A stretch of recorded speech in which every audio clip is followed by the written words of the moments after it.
বাইরে বাই কি একটা অবস্থা দেখছেন নি, আমার জামে ঘুমাইয়া উঠতে বিছনাটাও একটু ঠিক করে না, কি এমন বেডা। এখন আমি কি কইরাম, সেট কইরা তাড়াতাড়ি আমি বিছনা ঠিক করতেছি, একটু সাজ্জা ভাইরা কইছি যে তুমি বিছনাটা ঠিক করো, হ্যাঁ কই তোমারটা তুমি করো। ঘুমের থেকে উঠতে এমন করে, কার কার জামাই এমন করে অবশ্যই কিন্তু জানাই যাবেন। আর রোজার মাসে মায়া ফেনে তো এক্সট্রা কাজ থাকে, এটা তো বলার মতো না। আর আমার ঘরের অবস্থা কি করে রাখছে আমার জামাই বেটা, একটু যদি ঘরে না থাকি এন থেকে হেন সবকিছু কি করে রাখে। তো এখন অনেকে আবার বলবেন আপনি এত হাজ্জা ফেটে রয়েছেন কি, আরে আমি হাজ্জা রয়েছি, আমি একটু মার্কেটে যাম, তো বিছনার এই অবস্থা দেখে আমি আর সহ্য করতে পারলাম না, এই সাজা ফরা অবস্থায় কিন্তু কাজ করা শুরু করে দিছি। আর আমার মায়ের কথা কি কইতাম, কার কার ঘরে এরকম দুষ্ট একটা বাবু আছে অবশ্যই জানাইবেন।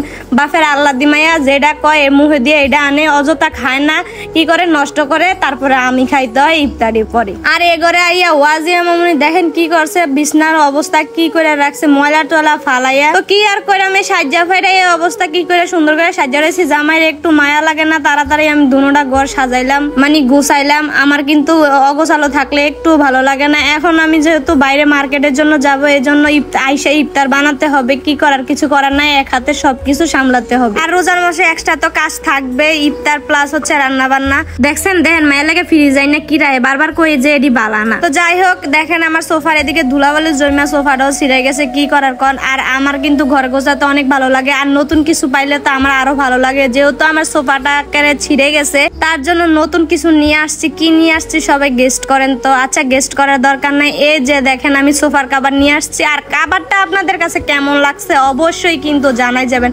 আর এই কালারটা আমার তো খুবই ভালো লাগছে। এখন আই আমার জামাই আমার সাহায্য করতেছে, কি করবো, এটা তো আর ভারী কাজ না, বুঝছেন না? তো আপনারা যারা ঘর গোছাতে এবং ঘর সাজাতে ভালোবাসেন তারা কিন্তু অবশ্যই কমেন্ট করবেন। আর যারা এই ঈদে ঘরকে নতুন ভাবে সাজাতে চান তারা ফেসবুক পেজ টিওচো কাভার থেকে কিন্তু আপনারা সোফার কাভার নিতে পারেন, ডাইনিং টেবিলের কাভার নিতে পারেন, তারপরে পর্দা নিতে পারেন। এই পেজটা ভিজিট করলে আপনারা বুঝতে পারবেন এখানে কত ভালো ভালো কোয়ালিটির পর্দা সবকিছু পাওয়া যায়। আর এটার ফেব্রিক্সটা হচ্ছে, এই কাপড়টা আইস ভেলভেটের ফেব্রিক্সের কাপড়, অনেক ভালো, নরম, সফট, আমার কাছে খুবই ভালো লাগে। আর কারা কারা এই টিওচোর কাভার ইউজ করো অবশ্যই কিন্তু জানাবা।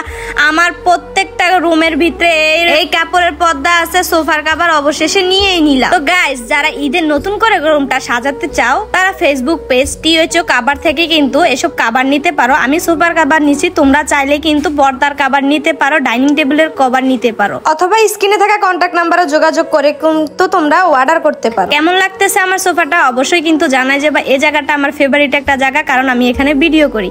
আর তোমরা দেখো কাপড়টা কত সুন্দর, কত সফট। আজকের ব্লগটা তোমাদের কাছে কেমন লাগছে অবশ্যই কমেন্ট করে জানাবা। এই দেখো আমার শান্তি নীরব একটা পরিবেশ, আমার রুমটা কত সুন্দর লাগতেছে। তো এখন বাই বাই, টাটা। আজকের ব্লগটা এই পর্যন্ত। আমি মার্কেটে যাব, তো মার্কেট থেকে আইসা তোমাদেরকে বাকি ব্লগ শেয়ার করবো। কে কে ঈদের মার্কেট করছো জানিয়ে যাইও।